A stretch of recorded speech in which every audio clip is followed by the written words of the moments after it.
Sir, अभी हम जिस तरह से बात कर रहे हैं कि मुख्तलिफ सियासी जमातों का जो अभी किरदार नज़र आ रहा है, पीपल्स पार्टी या फिर जितनी भी बड़ी सियासी जमातें हैं, तहरीक इंसाफ की भी बात अगर हम कर लेते हैं तो उनका यही कहना है कि लेवल प्लेइंग फील्ड हमें नहीं मिल रही।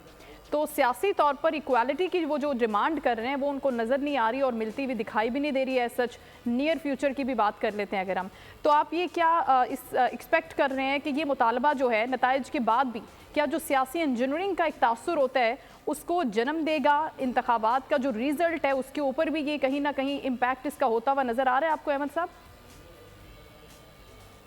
देखिए, ये कोई अजीब बात नहीं है कि हर इलेक्शन से पहले एक जमात या दूसरी जमात लेवल प्लेइंग फील्ड ना होने की शिकायत करती है। 2018 से पहले PMLN के साथ ज्यादतियां भी हुई थी और उन्होंने शिकायत भी की थी, लोगों को नजर भी आती थी।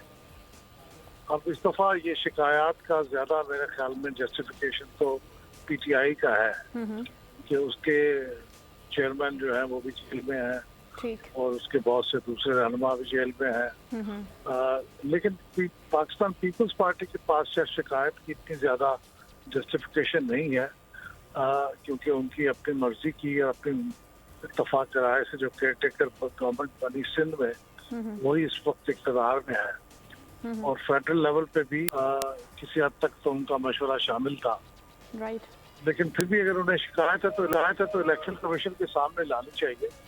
और ये शिकायत इलेक्शन से पहले अगर आएंगी तो इसका मतलब है कि इलेक्शन की क्रेडिबिलिटी राइट सर, इसको फिर बाद में भी ये कहीं ना कहीं हमें नजर आएगा। लेकिन आप ये बताएगा कि अभी जो मुल्क की सियासी सूरत हाल भी है, अमन अमान की सिचुएशन भी है, अभी हमने देखा हुआ कि कितने जो पोलिंग स्टेशन बने हैं उसमें जो half number of polling station है वो जो है सेंसिटिव करार दिए गए हैं।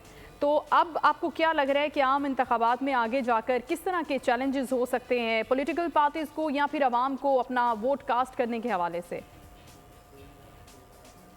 इंतखाबात में सबसे बड़ी बात तो यही है कि ये वक्त भी बता दिया है कि अब अगर जनवरी का आखिरी हफ्ते की ऐलान कर दिया इलेक्शन कमीशन ने जी, तो उसी टाइम फ्रेम में हो जाना चाहिए इलेक्शन, इससे आगे किसी भी सूरत में ना जाए। ये पहला बड़ा चैलेंज है। अगरचे 90 रोज में होने चाहिए थे, लेकिन अब वो 90 रोज में तो नहीं होते नजर आ रहे, तो वक्त ही गुजर गया है। तो अब ये जो डेट अनाउंस की है इसी के ऊपर। दूसरा चैलेंज ये है कि फ्री एंड फेयर इलेक्शन हमारे यहाँ परफेक्टली तो शायद कभी भी ना हुए हों। निस्बतन बेहतर इलेक्शन हुए हैं 2013 में, 1970 में। तो जितने भी बेहतर हो सकते हैं इलेक्शन वो करवाए जाने चाहिए, ताकि इतने तो फ्री एंड फेयर हों कि लोग उसको जनरली एक्सेप्ट करें उसके नतायज को। अगर 1977 की तरह लोगों की बड़ी तादाद ने उसे एक्सेप्ट ना किया तो फिर वो बहरान का बायस बनेंगे।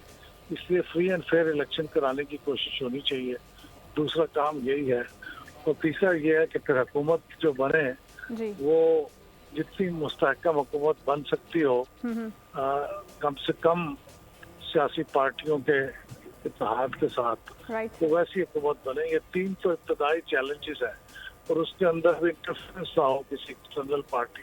बिल्कुल ठीक। और चौथी बात यह है कि फिर जो भी हुकूमत बन जाए उसको फिर मौका दिया जाए, वो काम करें और उसके मुताबिक फिर वो अपना एजेंडा और यही जरूरी है मुल्क के लिए आइंदा आने वाले वक्त में भी। अहमद साहब हमारे साथ ही रहेगा। कंवर साहब, आपसे जो मैं EVM की बात करी थी और आप पहले भी जिक्र कर रहे थे कि कुछ तरमीम की गई हैं इलेक्शन रूल्स के अंदर, पंजाब हुकूमत ने भी ये मंजूरी दे दी है कि वो EVM का जो मंसूबा है वो काबिल अमल नहीं है, ये वक्त का ज़िया है। आप बड़े अच्छे तरीके से समझते हैं इन मामलात को और आपसे पहले भी गुफ्तगू हुई थी EVM के हवाले से, क्या आप इस बात से इत्तेफाक करते हैं?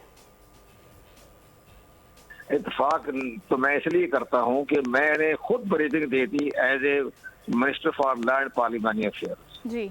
तो कल काबीना में ये मेरी ब्रीफिंग थी जिस पर उन्होंने मुझसे ब्रीफिंग ली थी। तो मैंने कहा था जो इलेक्ट्रॉनिक वोटिंग मशीन चूंकि वफाकी सतह पर इलेक्शन कमीशन को जो है वो उसको मुस्तरद कर चुका है और पार्लियामेंट ने इलेक्शन एक्ट 103 में तरमीम करके वफाक में जो इलेक्शन होने हैं उसको भी उन्होंने उसको खत्म कर दिया है।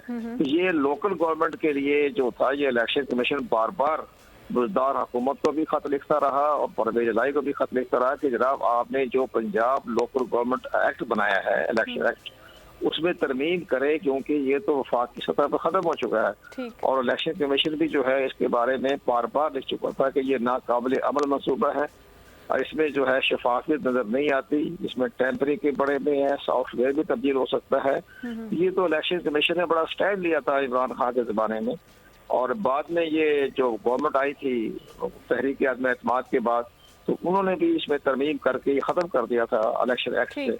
तो उन्होंने बार बार लिखा था कि सूबाई हुकूमत का जो मकामी हुकूमत का जो इन्होंने लोकल बॉडी इलेक्शन एक्ट बनाया है 2022, राइट सर, बिल्कुल ठीक है। तो आप ये कह रहे हैं कि आप की ब्रीफिंग थी।